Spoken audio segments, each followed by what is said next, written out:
Hello, everyone, and welcome to episode 55 of Superannuated Starman. I'm your host, Sean Ryan, and today I'll be joined by Chris Duerksen. Mostly always. Mostly always, and the sleepy but still present Cory Braucks. I'm a functional human being. Chris, you chose this game. Why don't you introduce the title and briefly tell us why you chose this particular game? Point of order, Chris, you chose Golden Axe thinking it was Gauntlet. Yeah. And then I didn't tell you guys that until a few days ago when I finally revealed the truth about that. And then I proceeded to ask you, why are we playing Golden Axe 1? And then you're like, we gotta do the original. I said, but this one's not as good as 2. And you said, I never played 2. no. How did you not play 2? I've never played 2. This I'm came lucky I out in played. 89. Like, how did you get this in? I'm sorry. I'm swearing already. Okay, so this came out in 89, which means came out when I was 5, which means by the time it came out to cheap arcade.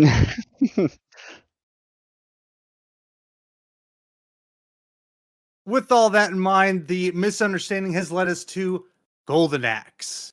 So, enjoy this music, and when we come back, we're going to talk about the history of this great game.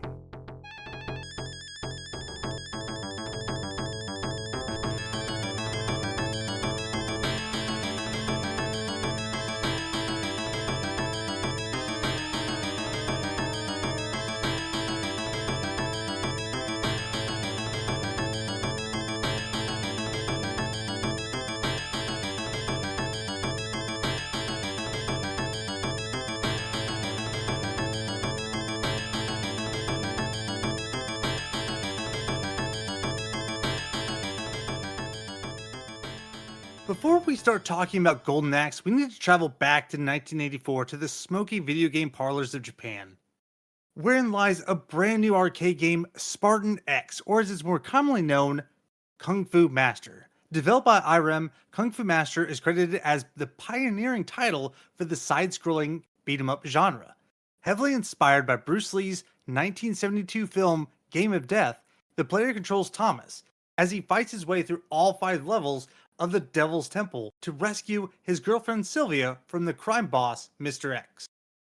The game was an immediate and massive success, both in Japan and in North America, where it became the second highest grossing arcade game of 1985, causing Nintendo to sit up and take notice, resulting in a port to the Famicom and later the Nintendo Entertainment System. With the massive popularity of this newborn genre, Kung Fu Master proved that gamers were ready for something new that would still be around for years to come. Makoto Uchida, a game developer at Sega Japan and lead designer for Altered Beast, was a fan of action movies, particularly Conan the Barbarian, and wanted to develop a new game that drew inspiration from those films. Uchida led a small team, once again as the lead designer, taking a little over a year to develop the title. And with that, on the 27th of January 1989, Golden Axe was released in arcades in Japan. But the title wasn't always Golden Axe. It was originally Battle Axe, and then Broad Axe. But just before shipping, the president of Sega USA saw the mythical axe described in game and decided to retitle the game to Golden Axe. I'd say it's an upgrade. Golden Axe has like some magical shine to it, you know? It definitely has a little bit more oomph than just Broad Axe. Yeah.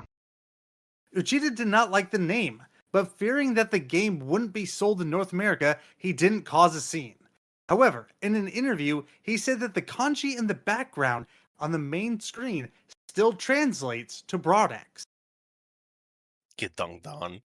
The game was meant to have 3 players simultaneous play, but the Sega System 16 hardware simply wasn't powerful enough. However, the sequel did manage 4-player simultaneous play.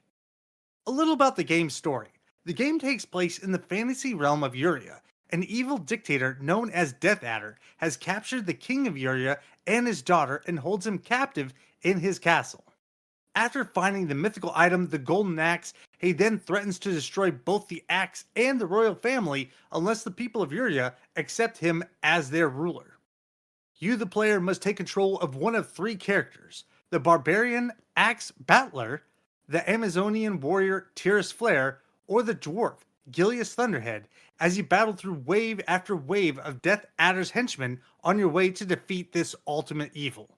On your quest, you will use various weapons along with magic to defeat his enemies, and even hitch a ride on a mount to inflict even more damage to your foes.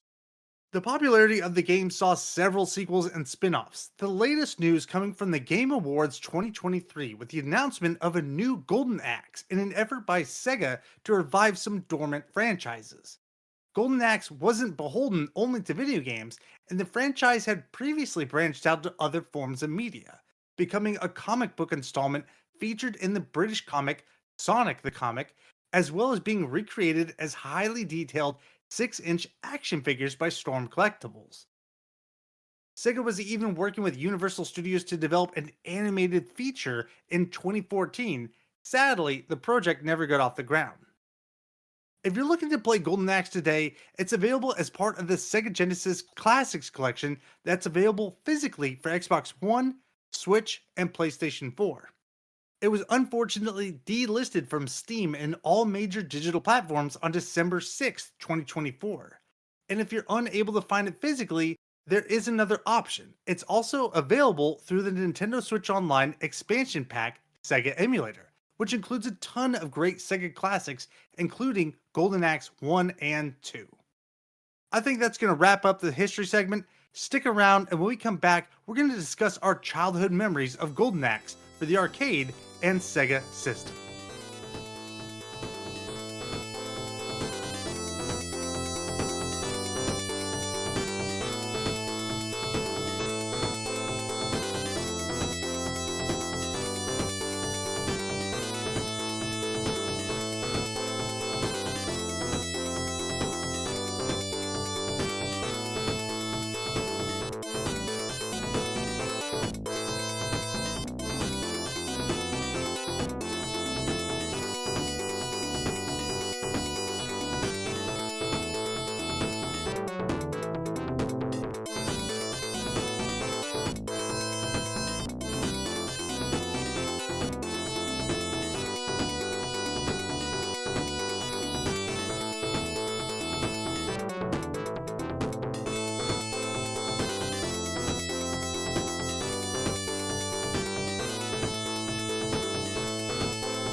All right, so like Cory said, I was originally thinking Gauntlet when I picked the game. Gauntlet and this one kind of were interchangeable back when I was a kid, because you still had, your different character classes and kind of D&D vibe to it.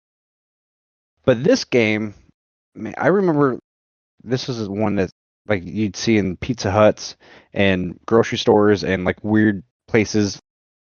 Because by the time we were playing arcade games, this one was kind of you said it was super popular. I remember seeing them just everywhere, just random places. And this was a lot of fun for me because this was one of the good quality games that you pop quarter in, especially in its multiplayer. And it's more fun with more people. And wasn't complicated at all. I don't know if we are going to talk about gameplay at all, but I remember, like, as a kid, it's basically 2 buttons. Or am I wrong? Well, on the Sega controller, you have magic, jump, and attack. Jump and yeah. And I swear I remember the cabinet being the same way. Just the 3-button layout, classic easy cabinet. And I remember playing this one in random arcades, or not even arcades, like random places, shops, whatever. But also, I had a friend, and I can't remember who he was, but I had this on his Sega. But yeah, this was just one of those fun games that, for not owning a Sega, I played it quite a bit.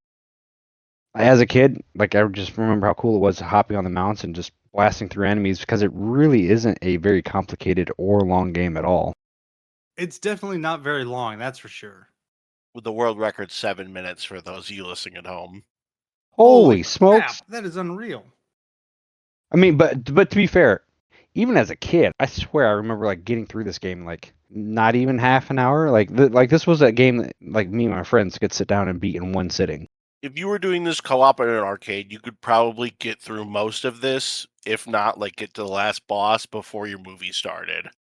Oh, maybe that's where I played it. Maybe it was in movie theaters and stuff. And this was also a game that a quarter would actually last you more than 30 seconds, like some of the other games that were insanely hard.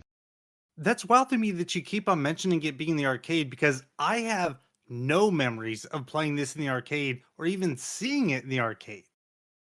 My memories of this game come from the Sega Genesis six pack, which was a multi cart game that had Sonic the Hedgehog, Streets of Rage, Super Hang On, Revenge of Shinobi, Columns, which, whatever. Yes, I was gonna say, didn't that one have columns in it? It did. Oh my gosh. Maybe that's probably why the kids I knew with Segas had this game for Sega, because it was probably in the six pack. Probably because that sixth game is Golden Axe. And this it had so much bang for its buck. I don't remember how I got my hands on it. It's probably my parents, obviously, especially at this time. But I remember the manual being absolutely enormous. And I did a little bit of research, and it turns out that the manual was so big, a whopping 67 pages at this time. That's huge because it contained the manual for each of those six games. That's pretty cool. Now, I don't have a ton of memories associated with this game. This one was just one of those games that was included on this cart, and it definitely was not my favorite by any stretch of the imagination. But that first stage is burned into my brain with those two giant bosses at the end of the stage. Yep. I could just visualize the entirety of that stage just by closing my eyes. I know it front and back because I played that so much. But after that, I just kind of let it die off because I had so many other great games on this cart alone. See, and for me, I don't remember like the specific levels. I remember little glimpses of it. Because, like I said, I don't remember playing it in arcades. Like, we didn't play this in Aladdin's Castle or anything like that. Come to think of it, now it's probably like in random bars and stuff that I got drugged to as a kid. Because, I mean, back in the early 90s, there were arcade cabinets everywhere. In bars, grocery stores, gas stations. Like, there'd just be just random old cabinets everywhere. And this was one of those ones that remember seeing all over Champaign and Urbana. I'm glad that you brought that up because this next part, and I'm not very confident when I say this, but I think I may have seen the game in Skateland. Oh my gosh! Yeah. For you listeners out there wondering what the hell I'm talking about, Skateland was a roller rink that had a small arcade section as well that was located in central Illinois in a small town called Savoy. And that arcade, it was the decade-old cabinets that were all popular games from 10 years prior. Yes. And I just recently checked the website. They are still open. Dude, I'm going to Skateland tomorrow for a kid's birthday party. It's a franchise? That or every roller rink. Like, I mean, Skateland is Skateland. Like, it's not exactly a unique name. But the reason I think Skateland had this game in its original arcade form because that music from the first stage is just so recognizable that I have this strong mental association between the two. So, like I said, I don't have much to say about this game. I definitely never beat it when I was younger because I had so many other better games to play. Corey, what about you? What are some of your memories of this game? Um, I think mostly playing it, like you said, in the six pack. I definitely had that as well. Um, I didn't play this one as much though because I had the sequel. So I played two a lot because it's the superior title. And I didn't even think about the fact that, like, this is a short enough game. We probably could have squeezed them both together. This is going to be a short episode, everybody. And that's fine. Corey, did you beat the game back in the day? I would assume you did. Yeah. Like as a child, you didn't have enough games to not have that luxury. So I've definitely beat this one. I beat this one, the sequel. I don't recall when, but it was, probably like in the mid 90s or whatever, over the summer. But yeah, it's good. Nice. Who's your favorite character from back in the day? It's Tyrish, Which one's Tyrus? The the Amazonian. Amazon. Oh, okay. So my understanding is that Axe Battler is this well-rounded kind of middle of the road character with Tyrus being magically the strongest, but physically the weakest, with Gilius, the dwarf, being magically the weakest, but physically the strongest. Yeah, so they basically made, like you said, they rounded it out where Gilius has the smallest mana pool. He only has, I think, 4 is his highest spell, and his attacks are the strongest in terms of like hitting the button to get the single swing. And then Axe Battler, which is a ridiculous name, he is the well-rounded guy. His highest is 5, and then Tyrus's highest is 6 in terms of magical power. And they can also like she can hold like way more potions than anyone else. Does her ultimate use every last one of them? Yes, and see that's the problem I have with 1 versus 2 is that when you play 2, you can hold the magic button down and it will basically like build the bar up and then let it fall back down. And when you release the button, you can essentially choose which difficulty of spell or power of spell you want to release. So in 2, you can run around and you can just hoard books and then you can like let out low level spells and not have to burn through your whole mana pool versus in 1 if you want to use the spell, you're always just releasing like the max rank dragon breath and murdering everyone on the board. That's interesting. I definitely didn't know that. Yeah, and that's why I like 2 versus 1. Um, but the other thing is that so she has the best magic, and if you're gonna play the game like a normal person, all you're doing is just charging and kicking people anyway and having them fly off screen and killing them that way. And if you're doing it that way, or you're doing like the jumping downward attack, like that damage is enough to kill most monsters anyway. So why take the guy with the smaller mana pool when your attacks are just as effective as the person Hmm. with the like highest magic attack? That's a good point. And something to mention that I didn't talk about in the history is that the Sega Genesis version actually has an extra level. So that last level is not in the original arcade. Is that the one where you fight him in the throne room, or is that the arcade ending? The arcade ending, you defeat well, I think it's Death Adder, It's Death Adder. It's a but then the final boss is the one on Sega. That final boss has a lot of magical spells where he's like bringing a freaking dragon into the mix and everything. Am I crazy? I honestly I can't don't know. remember. I literally just played this morning. I just remember getting to the throne room, and that's stage 8 or whatever it is. Wait, I remember a bunch of ads, but was one of them a dragon? I don't know. I don't know, but anyway, we beat it. It's a fever dream. So to make this section a little longer, I do have a little bit of trivia. I love trivia. So there are actually no golden axes in Golden Axe, with the exception of the Japanese version of the game. Ilias carries one as his main weapon. For some reason, his axe was turned brown when it came to North America. Wait, what was the boss's axe color? Like white. The one that flies up and kills him, lands in his chest. Oh, it was green. Yeah, the last boss's axe is green. Yeah, it's really weird because he has the golden axe. In the third stage, after you jump over the bridge, there's a building with the word DEB or Deb above the door. This was assumed to be the name of the proprietor of the building, or maybe just thrown up there to recognize someone. When you enter it, you discover that this building is actually an inn, and you can rest here. It's assumed that the word was actually meant to be bed, because in Japanese, you read things from right to left. Interesting. As in North America, we do left to right. Neat. During the end credits, the bosses are given names such as Sergeant Malt and Hop, even Colonel I did Bitter. see that, yes. Colonel Bitter and General Bitter.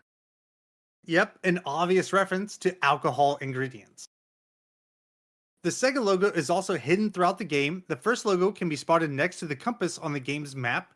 The second can be found written on the walls of the houses within Turtle Village. The third is found to be left of the double doors where the Silver Knight boss appears, written on a sign that reads Beer Garden Sega. The last two Sega logos can be spotted in the arcade during the game's ending, one in the upper left corner and one on the sign above the pinball machines. I saw those, but I didn't realize they're supposed to be like Easter eggs. Some of them are really obvious. Some of them, but I guess it's so that you're more inclined to look for more. That's kind of cool. The cockatrice, the first creature that you can use as a mount, originally appeared in Uchida's Altered Beast as one of the enemies in that game. In the Japanese arcade intro, the attract screen shows Axe Battler beheading an enemy, which was later removed from other regions due to how violent it was. It's Battler.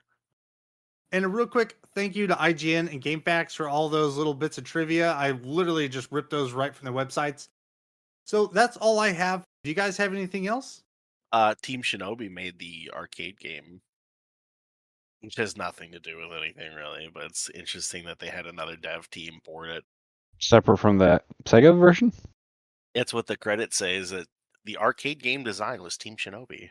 Oh, Well, I mean, they're the crew that did the Shinobi stuff, but they work for Sega still. well, that's interesting. Well, on that note, let's take another break. And when we come back, we're going to talk about what it was like to replay Golden Axe today.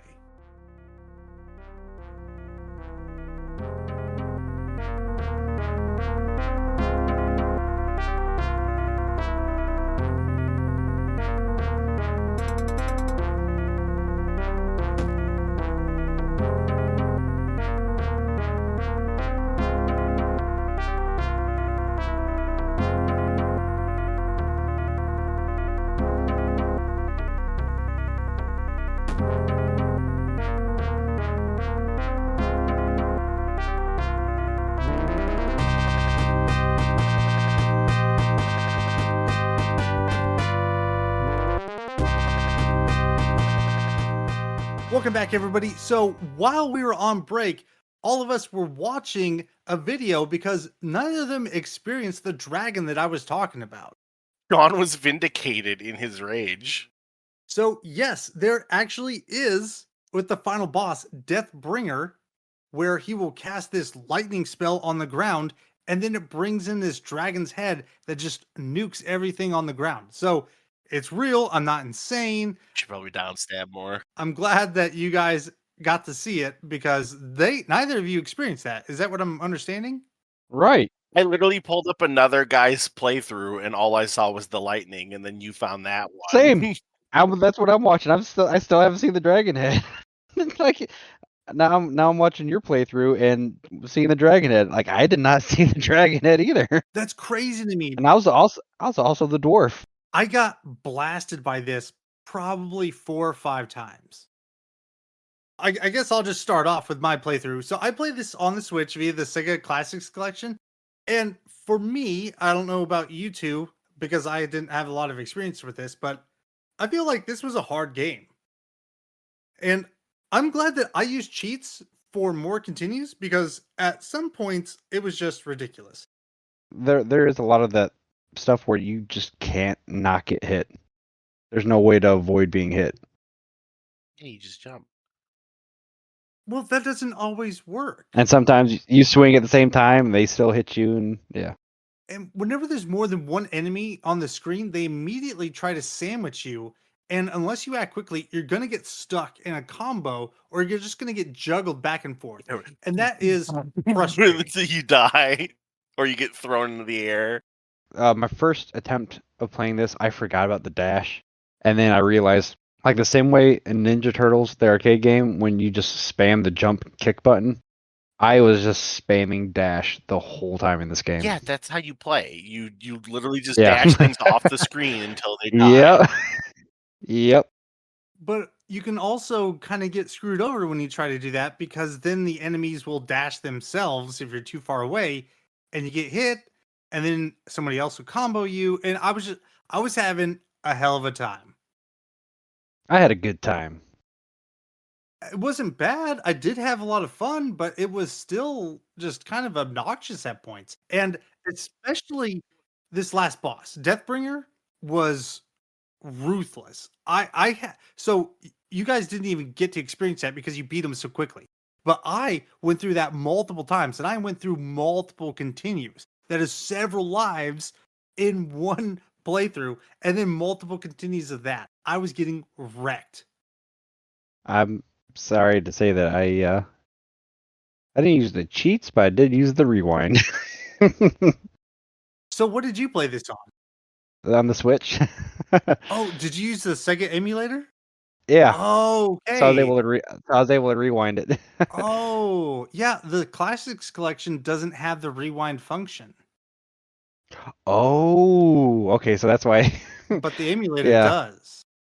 man, I was begging Sam and Gibbs to play this with me, and neither one of them wanted to.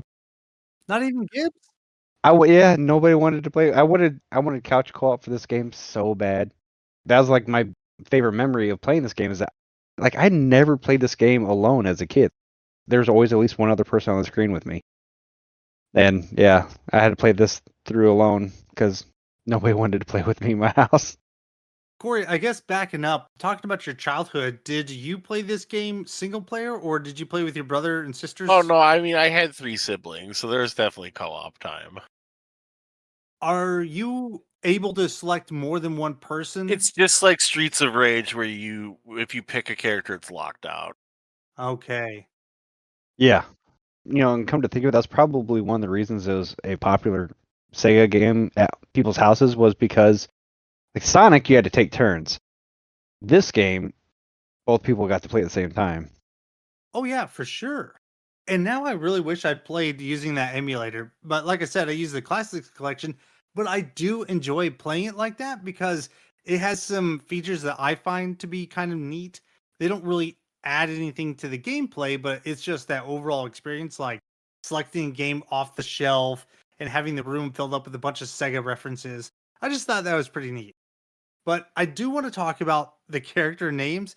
Cory, you already hit on Axe Battler, which is ridiculous. That's Battler. And I think of Gilius Thunderhead, and that just screams to me that everyone wanted to leave for the day, and they just rattled off the first thing that came to their mind and got them out of that boardroom so that they could go home and do whatever they were doing in their lives because they didn't care about that aspect of the game. That was probably their D&D character names. I don't think so. I think that was more like, how do we sell this to an American audience? Yeah.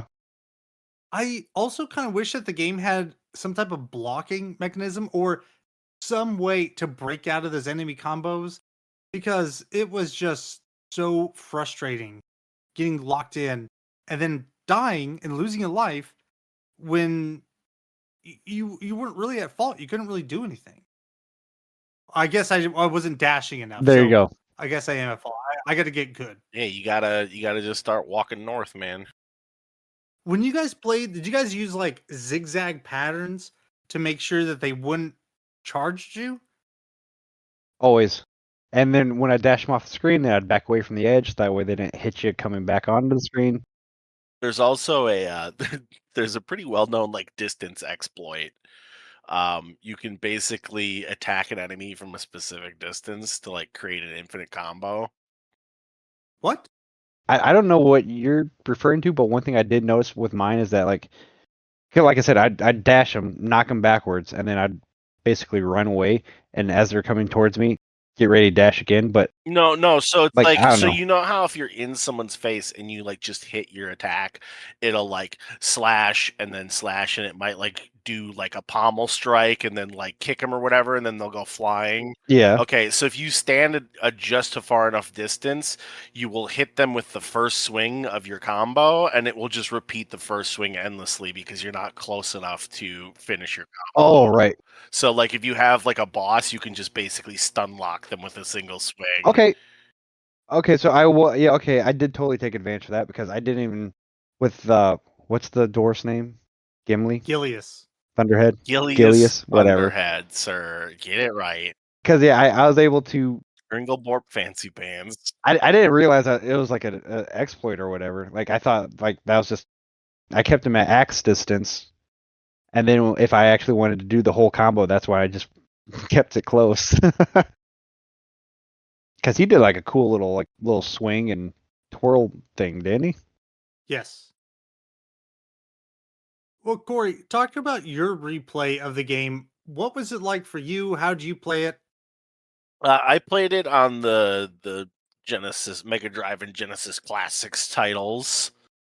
Been getting a lot of mileage out of that lately. I just played through it again on that and had a good time.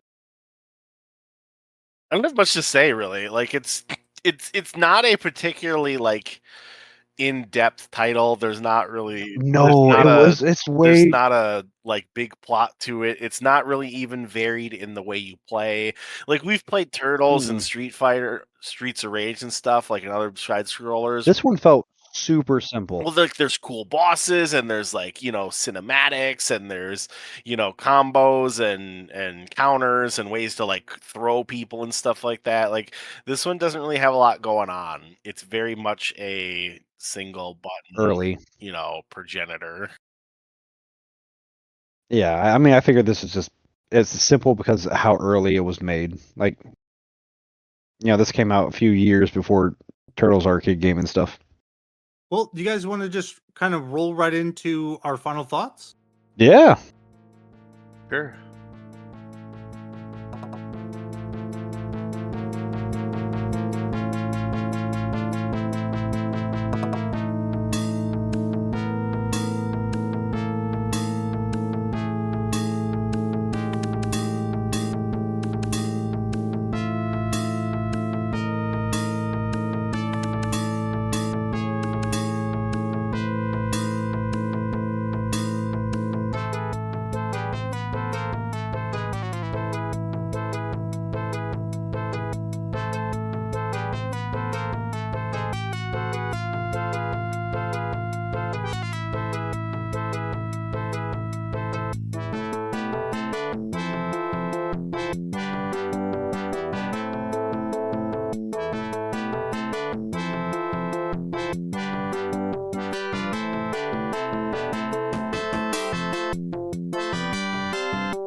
Final thoughts. Here we go. Welcome back.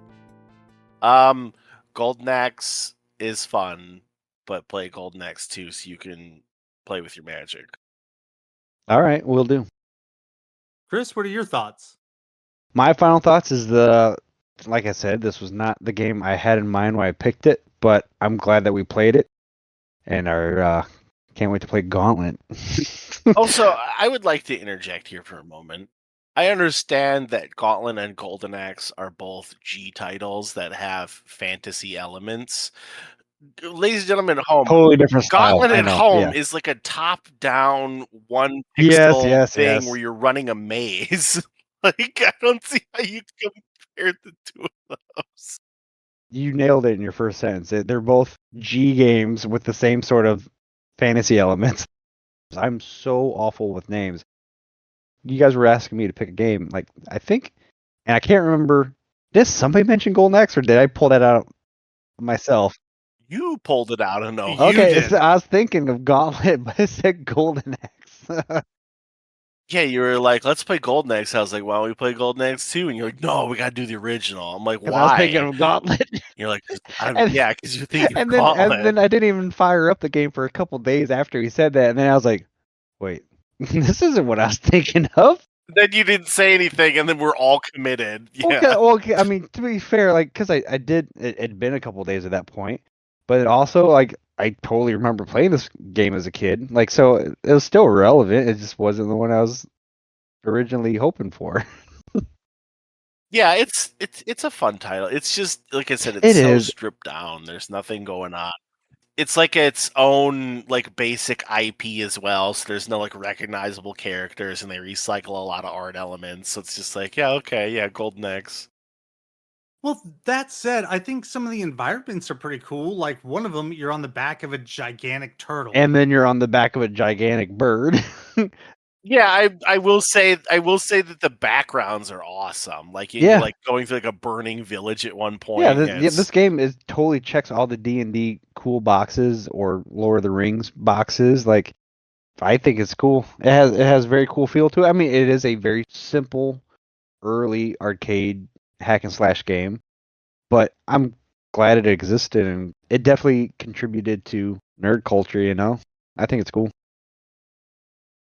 I think that's my thoughts on it too. It's a classic beat 'em up. It's a serviceable game. It's not complex nor deep, but it still has something about it that does make me smile when I hear the music or when I hear those digitized screams. Yes, which sound really good. Fun fact, one of those screams was actually sampled from Sylvester Stallone's Rambo First Blood. Oh, lovely. That's awesome. classic.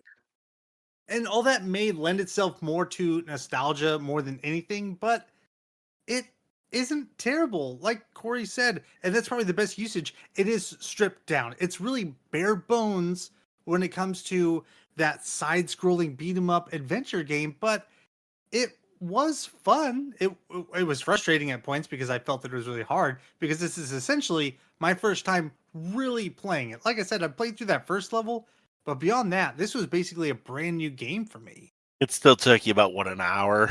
My first playthrough, yeah, it took about an hour. Yeah. See, It's like, well, that is so short. I beat it the first time I played it in an hour. Yeah, that is short. That is. I forgot how short this game was until we played it again. Again, like that was just one of those things where it's like there were two kinds of games that took quarters in arcades. There were the ones that were impossible that ate your money, and the ones where you went to them because they took 10 minutes and you could just get through them and then go along your merry way. And this is not a terrible game. It's just a dated one. Yeah, exactly. It was very limited by its date. Yes, like we said before, that he even wanted to do 3-player co-op, but that was impossible because of the hardware at the time. But it is something I am grateful for playing. Chris, even though you didn't intend for this to be the game, I'm glad you did Happy because accident. Exactly. exactly. I never would have picked this up myself to play through this game if it hadn't been recommended for the show. I'm glad we did it. I'm probably not going to play it ever again. I might play through Golden Axe 2. I'll check out 2 because Corey's. Well, next 2 also has a dual mode where you can just like fight waves of enemies if memory serves. Oh, nice. Like a horde kind of thing. Yeah, well, it's like it's like Horde 15 Rush, waves or whatever, survival. and you just fight guys that come at you. That sounds fun. I really like how games back in the day added little bits of things to make them more replayable and just to add more value to them. Because that's definitely something that me as a kid would just be like, "Oh my god, this is revolutionary! I have to do this. I have to play this." Like the bonus stages in Street Fighter, where you just get to mangle some guy's Honda Civic. Oh, my favorite thing I remember was like one of my favorite games to play as a kid was Double Dragon 2, specifically in the little fighting stage, like the little one-on-one, like where you could do PvP with whoever had the other controller. Oh, okay, yeah. Well, guys, was there anything else that you guys wanted to add to this? No, short and sweet. Short and sweet, just like this game. And let's talk about our next game, which is going to be Metal Slug for the Neo Geo. Chris, Corey, thank you guys so much. Chris, I'm glad that you suggested this game. I'm really glad to have played it. Corey, I'm glad that you were able to join us today. I know that almost didn't happen. Hey, listen, I got stuff to do. Yawn. All of you out there listening, thank you so much for taking the time. We've been Superannuated Starman. Matt.